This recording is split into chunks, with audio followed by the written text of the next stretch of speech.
Hello, and welcome to Enlightened Empaths, your community for the spiritually awakened, where we discuss, explore, and connect with fellow empaths, healers, intuitives, and seekers.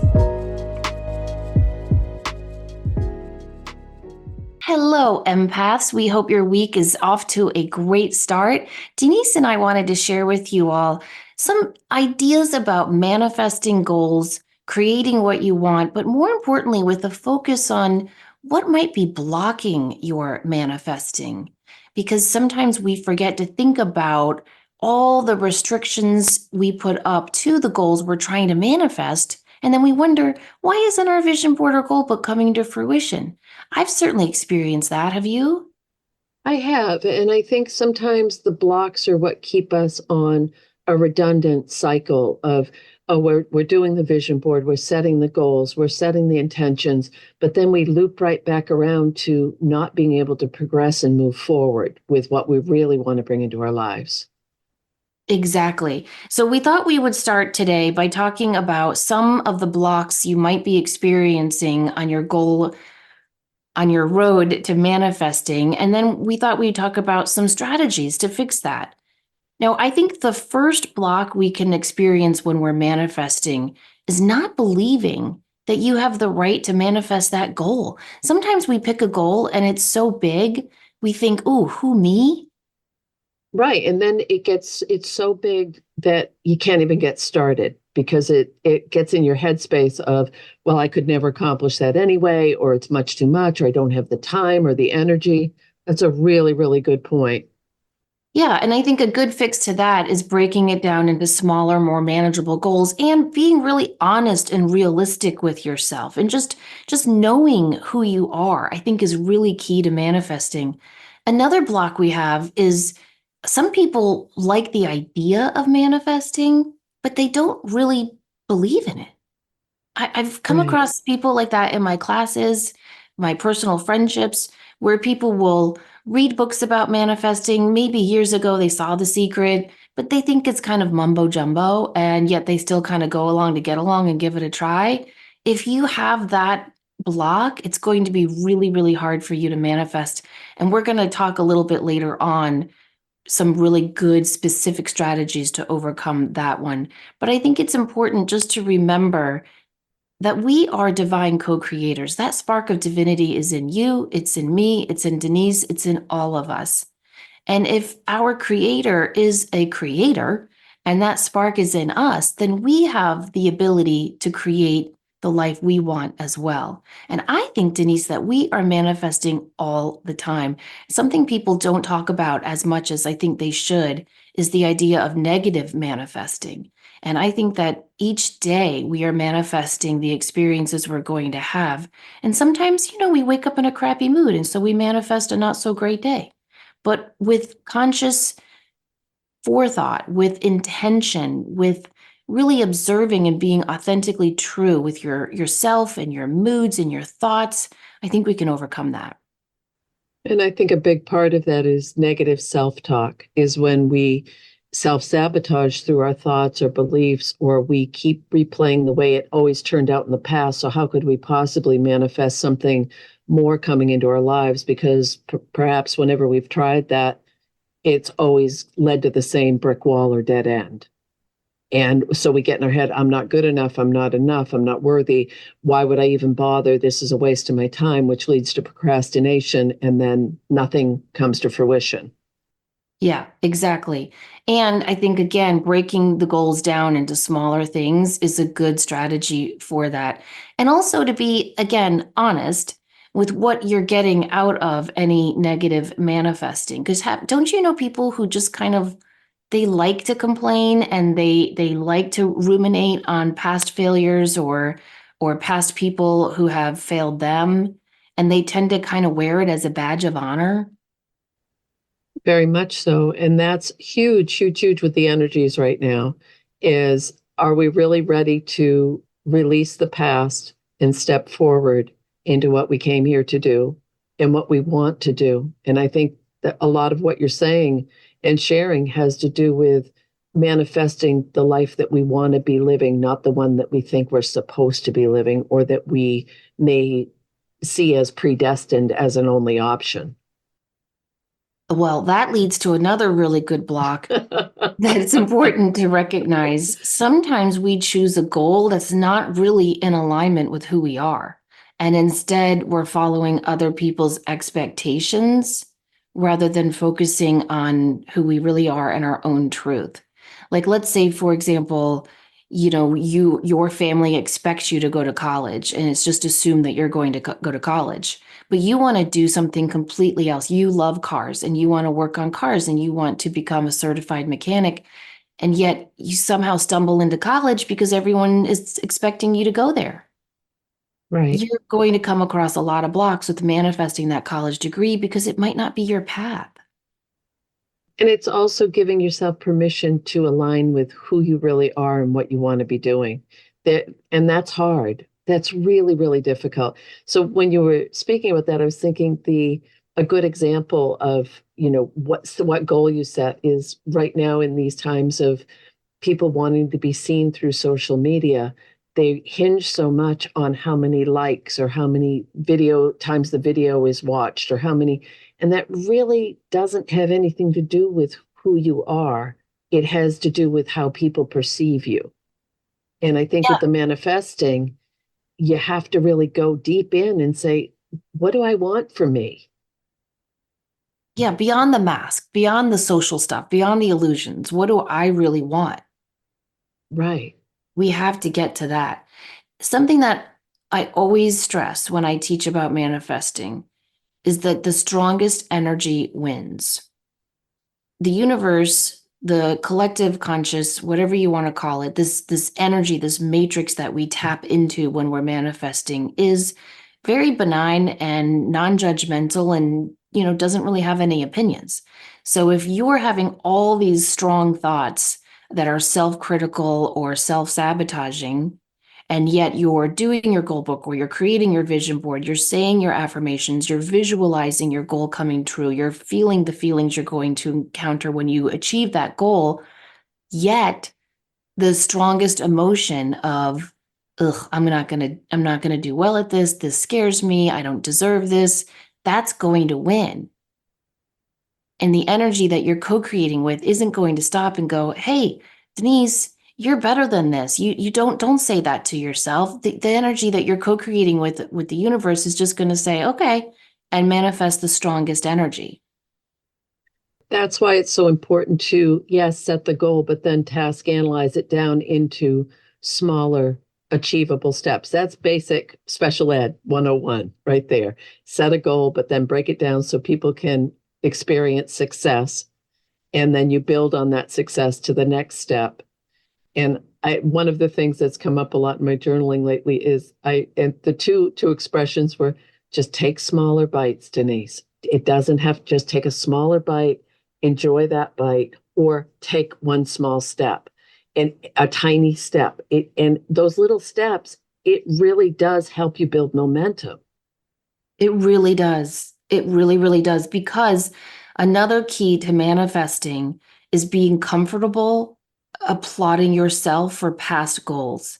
That was a really big stumbling block for me. And I'm not trying to sound all humble and whatnot, but I really had a hard time hearing positive praise from other people and saying it to myself as well. I was just always future focused and, oh yeah, I did this and I did this and I did achieve this in my goal book. What's next? But when I Mm-hmm. learned to really pause and go, hold on, Samantha, hold on, and just really focus on what it is that you've achieved and accomplished, I started to manifest much more easily. I think for a lot of people, there is, yes, they'll set the goal. Yes, they'll say, I'm making progress. I've taken these steps. But then perfectionism gets in the way. And it's either by setting an unrealistic standard, which can lead to procrastination, or that feeling of, well, it's never going to be good enough, or it's never going to be marketable, or why would anyone want this? And I have seen it over and over and over in my own life and with so many people that leads to this stagnancy of not being able to manifest anything, but just getting stuck on that redundant loop tape. Yeah, exactly, which is so hard. Now, another block that I really want to kind of chew on and digest with you to continue your metaphor is wanting it too much. If you have a goal and you want it so much that you can't see any other way, but you having that goal, that can block you. That desire can be too strong. We need to have perfect balance. And I've really thought about this a lot. I was listening to a comedian being interviewed, and she was saying that she's never had a plan B. Never ever had a plan B. She was waitressing and doing her sets at night and never thought, well, if I don't hit it big by 30, I'll become an accountant. And the guy who was interviewing her was saying, I think all the successful people that I've interviewed over these years, I think one thing they all have in common is they didn't have a plan B. And it just made me think a lot about this block, Denise. Like, okay, wait, did they want it so much and had no plan B that there was no other outcome but to manifest it? That goes against everything I've known to be true about manifesting.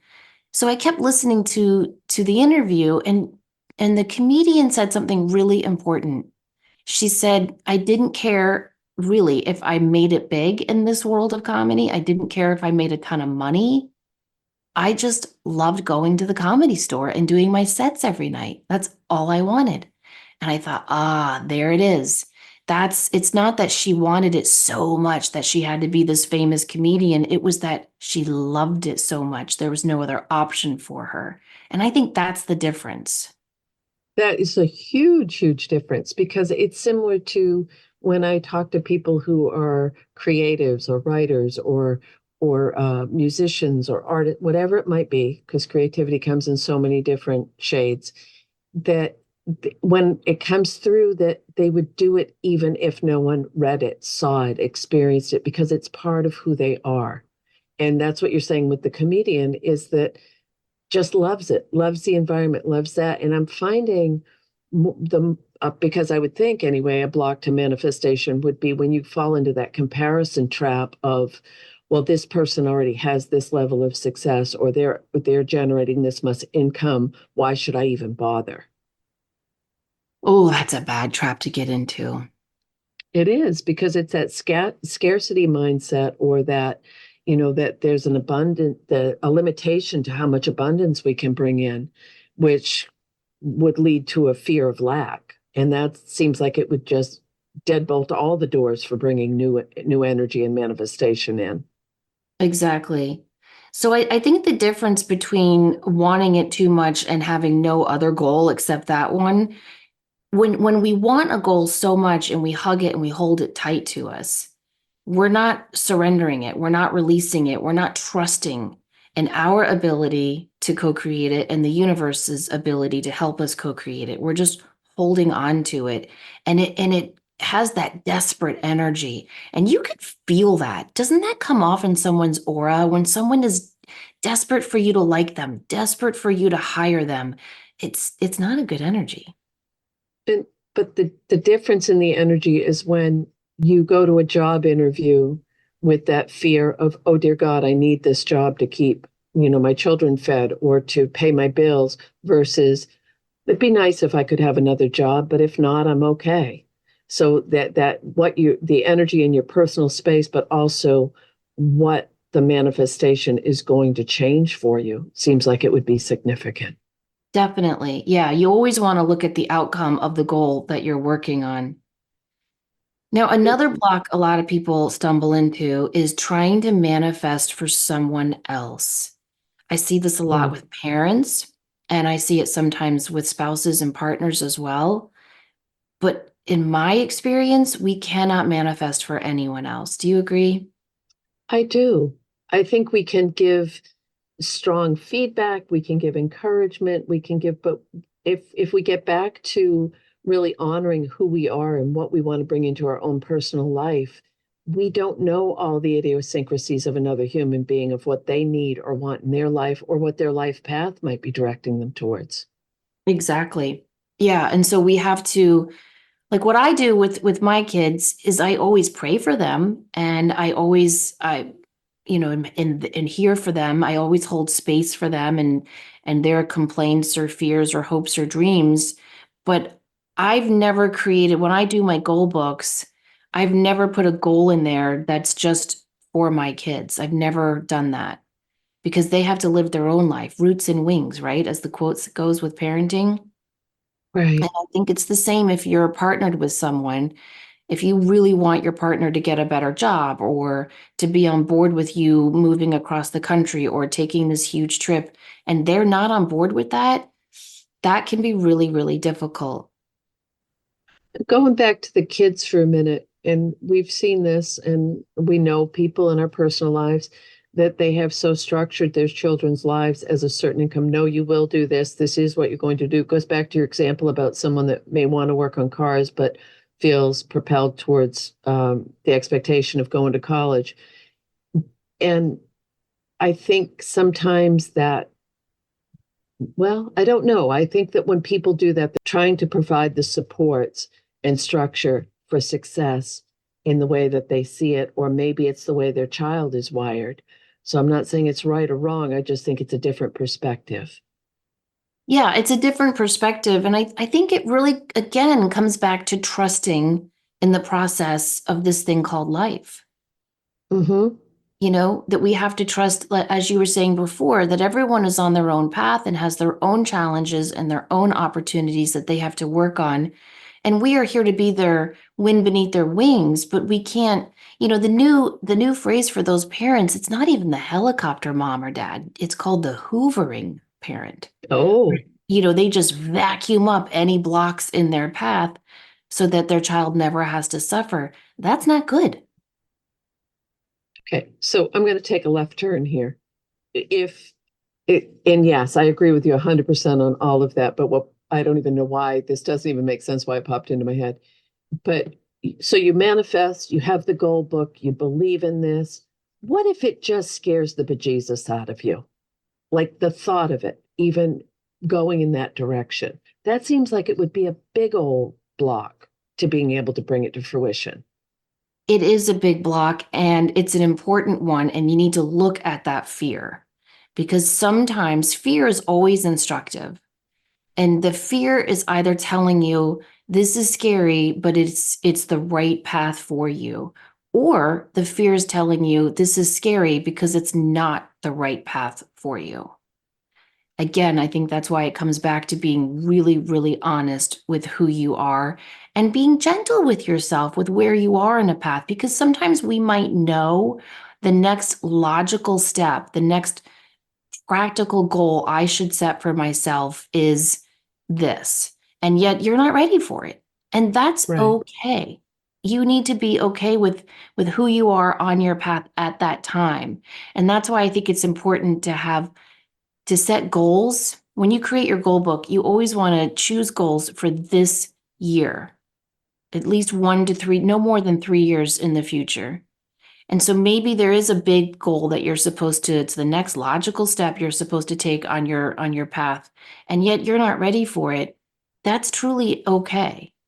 I remember when I was taking all of my intuitive development classes and my teacher was encouraging me to do readings. That was really, really scary. And that fear was helpful to me. And I looked at it and I knew that was the next logical step, right? I mean, after taking all the training and all the classes, that's what you're supposed to do, right? Is share that ability with other people so you can help them. I wasn't ready for that. I was terrified. And so I was gentle with myself. And I was like, you know what? If you're so scared of this and you're not feeling ready, don't do it because you're not going to help anyone, certainly not yourself. And so that's when I just did that 1 year of practice readings for free. So then I wasn't so afraid of the expectation of being amazing and getting everything right. And that helped me befriend that fear so that after that year was up, I really was ready to get my own office and start doing this for real.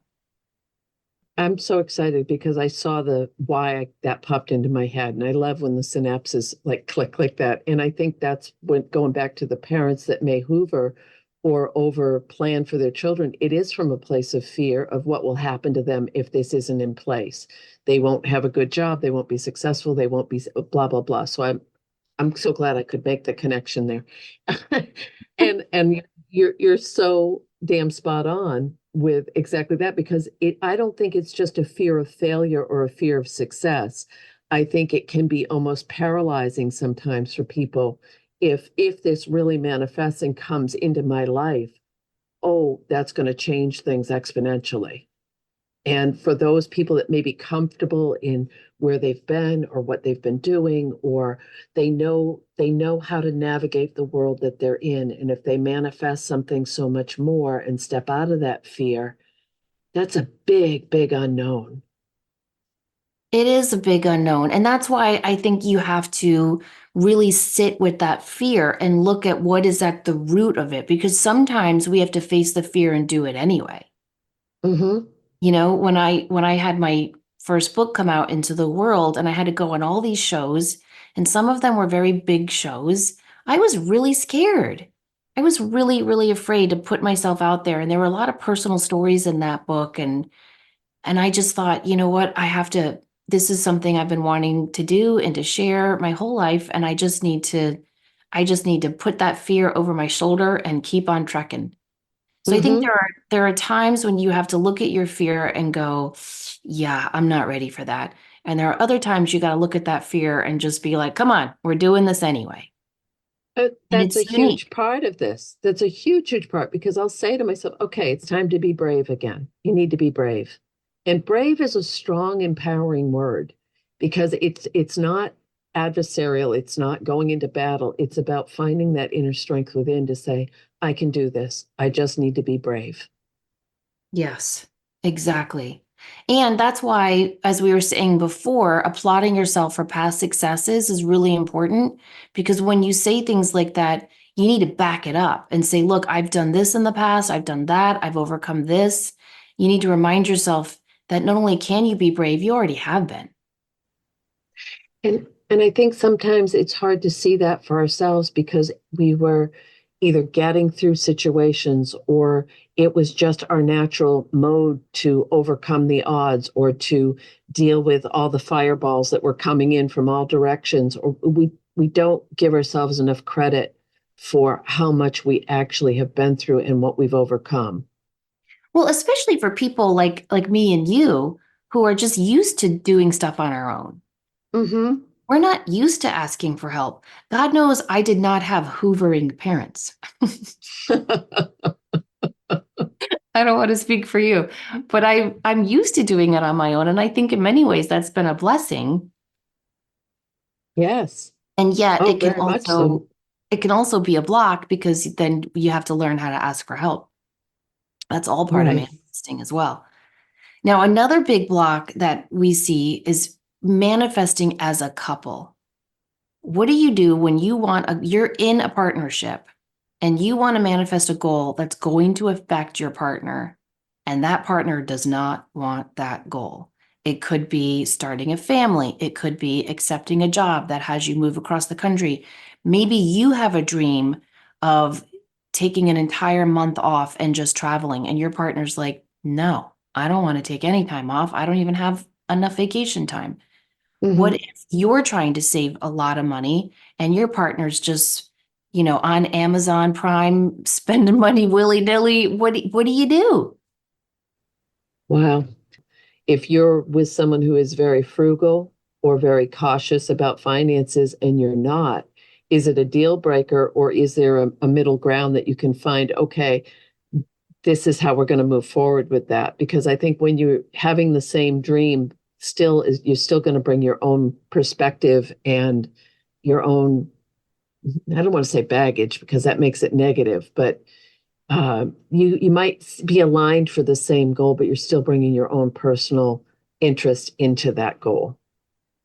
Exactly. I think with financial goals with partners, it's important to have separate bank accounts so that you can do your own savings. What do you think? 100%. And Yeah. and I know people, and I, based on past experiences, and I think that I usually encourage people to have, and then what I've done with my sons is have your own account, your partner has an account, and then you have a shared account if that's reasonable. If you're not able to, you can both put it in, pool your money for expenses or trips or whatever. But I think having some financial independence and autonomy is really healthy for a relationship. Yeah, I do too. And I think when you're manifesting and you're in a partnership and the other partner does not want the same goal, you either have to restructure that goal or you have to remember, again, the strongest energy wins. And so you have to get even stronger about your intention to manifest that goal. But, that can cause issues too. So, for example, let's say I had a client who really, really wanted to travel, and her husband was like, no, he just did not want to go anywhere. And so she started doing individual travel for herself, which I thought was really brave and amazing and wonderful. She went to the Omega Institute. She went to, what's the one in Virginia? The Monroe Institute. She started doing these little yoga retreats, just little things that were just for her.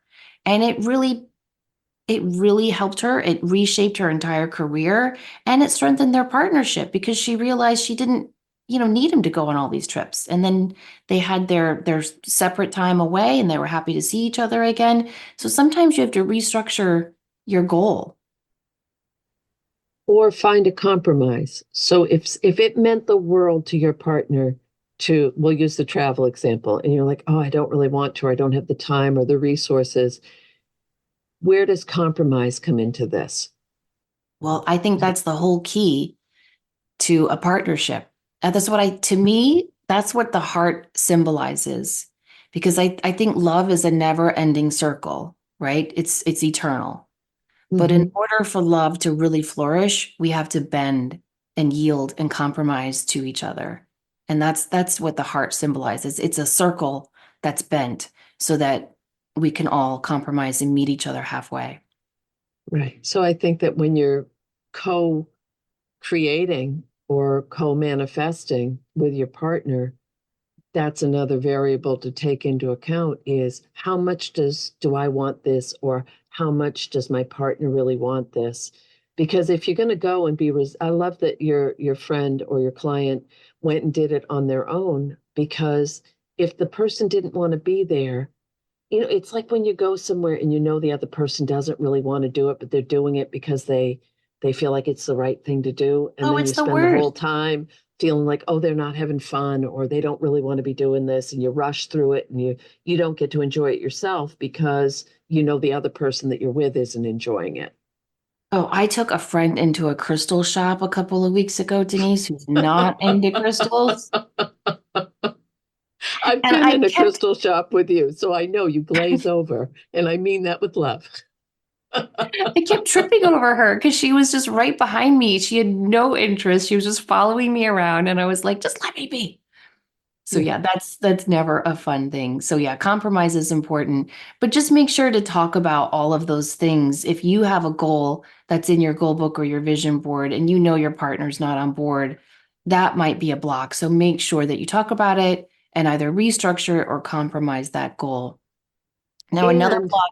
Oh, go ahead. just one more lesson on that is the goal may change. It may shift. You may have said, oh, we're going to build a tiny house and homestead and live off grid. And then you go on a camping trip and you're like, oh, hell no, this sucks. I don't want to do that anymore. But one person is still really vested in that off grid life. You're going to have to remanifest. You're going to have to restructure the goal so that it's something that you can both work towards together. Exactly. Now another big block we have is a refusal to surrender. Oh, Yeah. Why that response so instantly? because that comes back to the independence, the power through. I've set a goal. I'm going to do whatever's humanly possible to make it. And when you have to just let go of the reins and say, okay, I'm getting the hell out of the way and we'll see what happens, that's not the easiest thing to do sometimes, but it's exactly what we have to do. Yeah, it's an incredibly hard thing to do. And yet it's indicative of what we were saying before about trusting not only the universe and that knowing that the universe has your back, but it's also about trusting yourself and that no matter what happens, you're going to be okay because you're amazing. And I think when we have that refusal to surrender, it's because we're forgetting that or we think we know best and we don't. We don't always know best. sometimes we want a goal and, our creator, our higher self, however you want to label that, is like, yeah, that's not the goal for you. And we're going, yeah, it is. Just you watch and see. And we try to bulldoze our way to it when you're just going to have block after block after block. And so we have to surrender all of it. We have to surrender our fears. We have to surrender our way of thinking that this goal should come to fruition in this timeline or in this specific way. We have to be open. That's why I always tell people, when you are creating a goal book, you have to leave the last page blank and write on it this or something better. Okay. So what I'm feeling is a split between a specific goal with a timeline and manifesting and allowing it to come to fruition in the time that is best for it to manifest, to come into being. So we were talking before we recorded that I've set some tangible goals. I want to do this at the house. I want to work on this on the business. Very concrete, and I have a timeline aligned with those because it's going to hold me accountable to bringing it into being. But when we're manifesting something that there can be more, I'm going to use mediumship as an example because we both are mediums and we both taught mediumship, and people want, no, I want it now. I want more. I want more. And you never tap out with your connection with spirit. It unfolds. It just continues to grow. You can never, but people want it now. They don't want to wait. So I see that as a really clear, very different a goal with, okay, by September 15th, I'm going to have these things done. Boom, cross it off the list versus I'm ready to manifest and I want to make sure I'm not blocking it. Does that make any sense? Yeah, it does. I think you can put a timeline on some goals. Like, let's say, for example, you want to quit smoking or you want to lose 5 pounds. I think you can put a timeline on that, right? By June Mm-hmm. 1st, I will do this, this, and this. I will start that. But there are those less tangible goals, as you were saying, that really don't have a timeline. And that is when we have to just surrender to the universe, but also to ourselves and our ability to achieve that goal. Right. And it comes back to this or something better. Because Yeah. if we go in with the rigidity of, oh, by, June 1st, this, and this are happening, and it doesn't, it pops us right back into the things we spoke about earlier in the show of, well, I can never follow through, or it never works anyway, or whatever. So, but when you're going in with the surrender, you're allowing it to come to you as it's meant to, or in the due time so that it can be something more or can become well, whenever we do anything like this where we set a goal or we change a behavior, we need time to acclimate to that new behavior in our lives because we're changing. Yeah. And I think when we're going through those big changes, we have to just surrender all of who we are and just really and truly trust and maybe not even set a very specific goal. Everything in my spiritual life changed for me when I found that crystal on my desk at work. And I Mm-hmm. remember that whole year, I had that feeling that something was going to be changing in my career, but I couldn't, it was like trying to, that gossamer feeling. I couldn't grab hold of anything specific, just this sense that something is changing this year. And I found that rock that I still don't know who left it on my desk. And, long story short, I've told it many times, I was led to Reiki and then to this intuitive career. But what I did that whole year when I was walking to work, I repeated this mantra: use me, God, to do your will. Use me, God, to do your will. I would repeat that over and over and over again. And as I was walking back to my car, I would, at the end of the day, I would say, I lovingly release this job to someone who needs it more. Mm-hmm. Because I just knew, and I didn't know where I was going, right? And I mean, gosh knows, I've never been a stay-at-home mom. I've been the primary breadwinner most of my parenting life. I needed that job, but I knew and I trusted that something was shifting and changing. And so I just surrendered, and it wasn't anything specific. And yet, when I've done that, when I get in that energetic mode of just knowing and trusting what I'm feeling and not being specific, like by August 1st, I will have a new job, and just saying, I lovingly release this job to someone who needs it more, and just holding that open space for something better to step into my life. That's when the magic of manifesting really happens for me. Right, because you've embraced the uncertainty of it, and you brought mindfulness in to embrace that with more openness, and you let go of the need to control the outcome.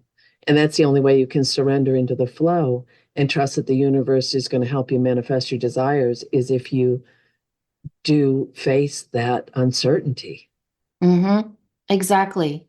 Which leads us to another block, which is not truly believing you're worthy of achieving that goal. People need to know their worth. People need to understand how amazing they really are intrinsically inside of themselves. And if everyone knew that, we'd have a much more peaceful world. But Hmm. I know I remember when Denise and I have manifested lots of things over the years. And I remember when you and I set a certain goal of achieving numbers for the podcast. And when we achieved it, we were like, oh wow, that many people are listening. And we were kind of freaked out. Yes, we were. We still are. Yeah. So sometimes you might set a goal and it happens and you're like, oh, dang, what now? So, really understanding that you are worthy of achieving all of the goals and dreams in your heart is so, so important. Another block is having goals that are too general, and conversely, having goals that are too specific.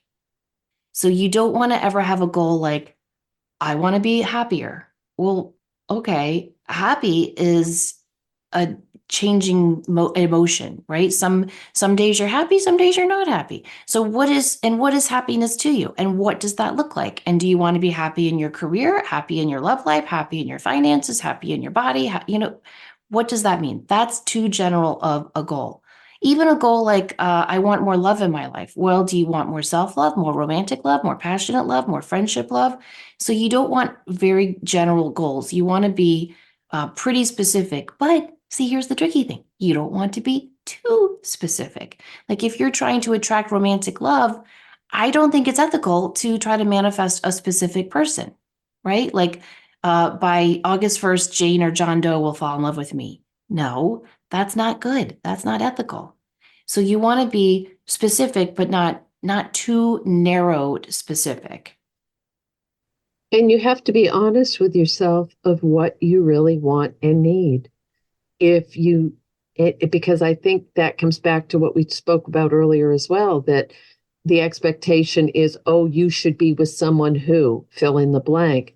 And that might not align with you. And finding that sense of peace within yourself to say, I need someone who respects my independence, or I need someone who loves to dance, or I need someone who, and you need those characteristics. You don't need the person. You want them in your life because you're fine as you are on your own. You just want to enhance your life by bringing someone new into it. And I think that that's part of this as well. Exactly. And sometimes when we're too specific with a goal, we limit ourselves and we limit the universe. So if you are hell bent on getting a job at a certain company, that's too limiting. You want to take the aspects, like you were just saying, of the person or the job and put those into your goal without being specific about the place or the person. Right. If you know you need flexibility because you have small children, or you need a certain income level because you know what your expenses are, or you would love to have that job, but a commute in rush hour traffic isn't doable for you. There's so many different things, but all of this feels like it comes back to taking the time to go within and say, why do I want this? And why do I deserve being able to have this in my life? Exactly. And I think we always have to manifest with an attitude of fun and an energy of let's see what happens. And then you add the trust to it and the worthiness, and I think you're in good shape. And with the worthiness, it's that sense of that you deserve it. You have a right to this as a human being on the planet, and that you trust that it can come to you. And I think that can be really, really hard if someone's been beaten down or has had a lot of blocked paths or hasn't experienced a lot of success or has had people maybe wearing them down over time, saying that they're not enough or they're not deserving. But you have to find it in you to trust yourself and to believe in yourself. And I know that sounds kind of Pollyanna, but it really is a thing. And it's a very important thing. Now, isn't that an advertising logo from a makeup ad years ago? I'm worth it. Yes, it was for hair color. Clairol. Was it Clairol? Yes, it was. I think so. But I remember they would do the big hair toss because I'm worth it. Because I'm Yes. worth it. Yeah, I remember that too. Okay, so maybe just, if you're doing your mirror work in the morning, just toss your hair and go because I'm worth it. I've never been able to do mirror work. Have you? Uh, it depends on what it is. And I've tried it many times over the years, but a lot of times I just crack myself up, so it Me doesn't. too. Remember Louise Hay was like, you have to look in the mirror and tell yourself all these beautiful things. And it's Yeah, not I like I love don't you. believe lovely things about myself. It just feels so put on. It can be uncomfortable. It can be really, really uncomfortable to look into your own soul through your eyes. Uh, you never know what you're going to find in there. But everything you're saying about the blocks, it can impact not only your ability to reach your desired goals and outcomes, but you have to recognize them in order to be able to unlock your full potential. Exactly. And realize that you are truly worth it, whether you can do that in the mirror or just hear Denise and me saying it into your ears. You truly are worth manifesting everything that you want to manifest. And so, what we'll discuss next week, since the number one block to manifesting really and truly is not believing in your worth and your ability to manifest, a fantastic way to release that block is to focus on a new buzzword. Denise, I know you love them, and it's called micro manifesting. So we'll dive into that in part 2 of our discussion on manifesting. And if you're enjoying this topic, I hope you have some time to check out my website, samanthafay.com. Click the upcoming events tab because on Wednesday, June 5th at 7 p.m. Eastern, I'm teaching a webinar on how to do this, how to create a goal book, how to recognize and release blocks, and how to really and truly make your goals come to fruition. Thank you guys so much for listening. Thank you for making me laugh as always, Denise. We hope you have a great week. Please remember, as always, to show up, do great work, and share your light. Take care.